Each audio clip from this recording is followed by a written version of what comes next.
समरीन, कहाँ से रहने वाले आप? पाकिस्तान।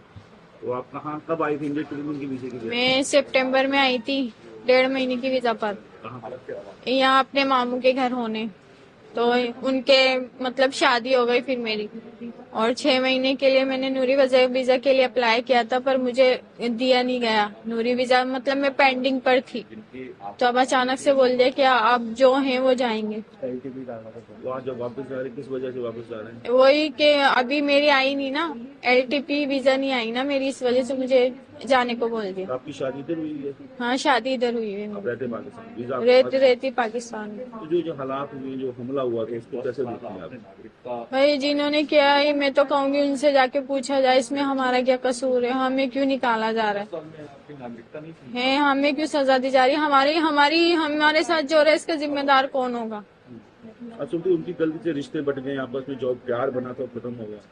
नहीं देखे, ऐसा तो नहीं होना चाहिए ना, प्यार मोहब्बत तो रहनी चाहिए ना। भले जो भी गलती है वो आप अपना इशू करें, लेकिन ये चीज नहीं होनी चाहिए, बंद नहीं होनी चाहिए। सिर्फ रिश्तेदारों के लिए अलाउ कर दें, भले बाकी किसी को मत दें। जो रिलेटिव्स हैं, जिनके बच्चे हैं, उनको अलाउ कर दें, बस। बाकियों को भले आप ना दें, मैं ये नहीं कह रही सबको ही दें। आप जो है ना, जो मजबूरी के तहत है, उनकी तो कम से कम सुने आप, जो शादियां की हुई हैं। लेकिन उनको क्यों सजा दी जा रही है जिन्होंने शादियां की हुई? बस मैं इतना चाहती हूँ कि हमें तो अलाउ किया जाए।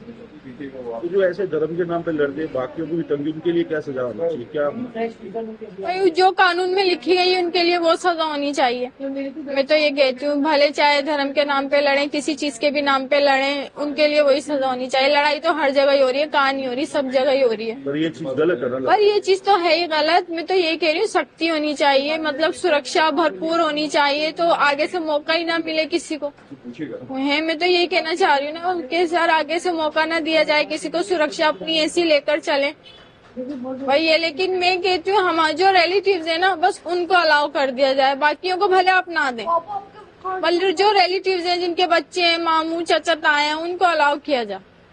बुरा लग रहा है कि जा रहे हो यहाँ छोड़ के। बुरा तो लगेगा ना, बुरा तो लगेगा भाई। कौन अपना अपने घर बार छोड़कर जाएगा? काम का करने वाला? कराची।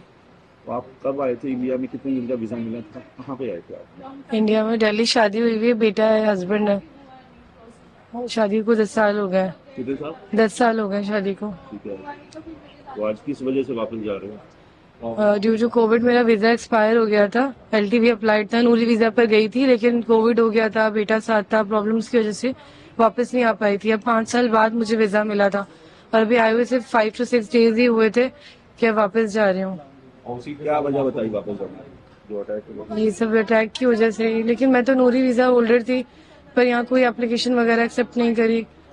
LTV दोबारा अप्लाई किया, उसे भी रिजेक्ट कर दिया, अभी वो एक्सेप्ट नहीं करा है कुछ भी नया। कश्मीर में अटैक हुआ है, आप कैसे मानते हैं उसको? जो निर्दोष बिल्कुल गलत हुआ है, कोई भी इसको सही कहाँ कहेगा।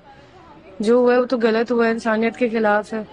लेकिन जिसने किया है उसको सजा मिलनी चाहिए ना। सजा तो बेकसूर बच्चों को मिल रही है ना। हम तो बड़े हैं फिर भी, लेकिन बच्चे की लाइफ खराब हो रही है, और इसके जैसे कितने बच्चे होंगे जिनकी लाइफ खराब हो रही है। तो एटलीस्ट जिनकी शादियां हुई हुई हैं उनको ना निकालें। बिजनेस के लिए आए हुए हैं या कोई और है, सार्क वीजा है, उनके लिए चले समझ आता है कि आप कह रहे हैं, लेकिन गवर्नमेंट को इस पर थोड़ा सा देनी चाहिए रियायत। अब गवर्नमेंट ने एक रूल निकाल दिया कि जो नतीजे 30 तारीख के बाद यहाँ रहेगा या पाकिस्तान को 3 लाख रुपए या जुर्माना। जी, ये समझते हैं आप? सही है। इस बारे में तो मैं कुछ नहीं कह सकती, मुझे नहीं पता। सर आपका नाम? शहबाज, सर आप कहाँ रहने वाले? दिल्ली के। आप किनको छोड़ने आए और कब आए थे? थोड़ा बताइए। अपनी वाइफ को छोड़ने आया हूँ। मेरी वाइफ आज से 7 दिन पहले आई थी कराची से, और आज वापसी जा रही है। शादी हुई थी मेरी 2014 में। अचानक समझ नहीं आ रहा क्या, अब शब्द नहीं है मेरे पास बोलने के लिए कि किस हालत से मैं गुजर रहा हूँ, किस हालत में हूँ मैं।